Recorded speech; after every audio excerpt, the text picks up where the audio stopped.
ये मुर्गियां एक एक करके अपनी खाल उतारती है, फिर रगड़ रगड़ के नहाती है और डांस भी करती है।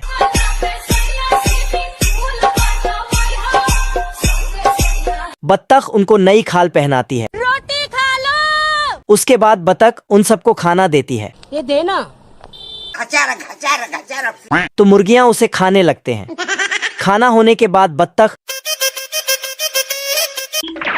फिर सभी मुर्गियों को वापस घर लेकर आता है और रास्ते में उन सबको गाने भी सुनाता है। अच्छा ठीक है। मुर्गियां घर के अंदर आती है तो बत्तख उनके लिए गाना बजाती है। मुझे जाने दो। गाना के साथ फुल जोश में तबला भी बजाता है।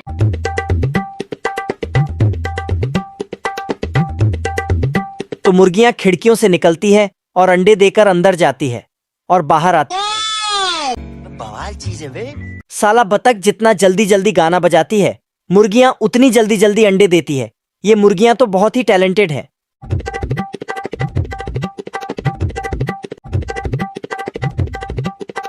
बत्तख इन सब की अंडों को नाप तोल करता है।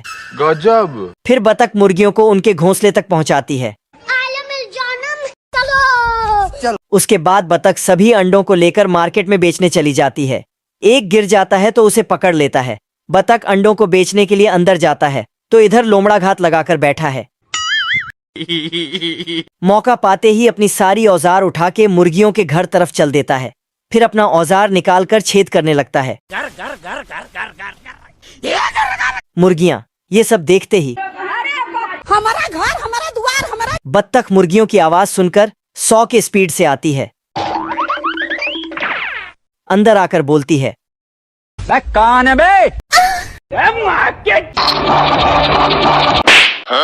लेकिन बत्तख दौड़कर आकर देखा तो ये छपरी लोमड़ा है। अच्छा बेटे, टिकटॉकी हो। चुपके से आगे आता है और उसके थैले से कुछ निकलता है। लेकिन फिर वापस आता है तो इसके दिमाग में एक दो आइडिया आता है। बत्तख कुत्ते के पास आता है। हाँ भाई सुन ना, सामान लेके पहुँच और बंदे लोग को भी कॉल कर दे।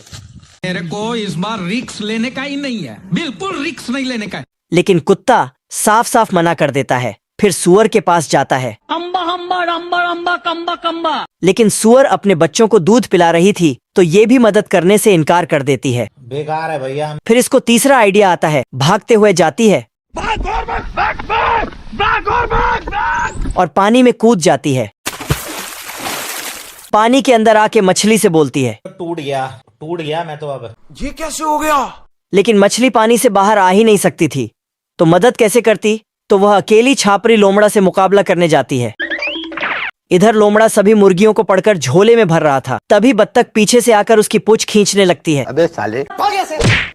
लोमड़ा ने मुर्गियों को भर के झोला उठाया और 9-2-11 होने लगा। बत्तख गुस्से से उठता है और घोड़े से भी तेज भागने लगता है और पेड़ में सुरंग बनाकर निकल जाता है। इधर लोमड़ा मुर्गी का काम तमाम करना चाहता था, लेकिन मुर्गी कुल्हाड़ी को ही पकड़ लेती है। फिर मुर्गी भाग जाती है। बत्तख आती है और कुल्हाड़ी लेकर जाती है। इधर लोमड़ा मुर्गी के पीछे भाग रहा था। लोमड़ा मुर्गी को पकड़ लेता है। तभी बत्तख आती है तो फिर से मुर्गी फरार हो जाती है और लोमड़ा भी जान बचाकर भागने लगता है, लेकिन पेड़ पर जाकर टकराता है। बत्तख छापरी लोमड़ा के पीछे नहा धोकर पड़ जाती है।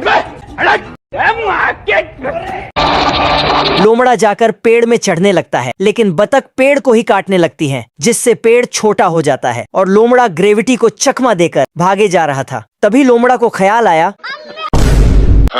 बत्तख लोमड़ा के ऊपर कुल्हाड़ी फेंक दिया तो कुल्हाड़ी लोमड़ा के पीछे भागने लगा।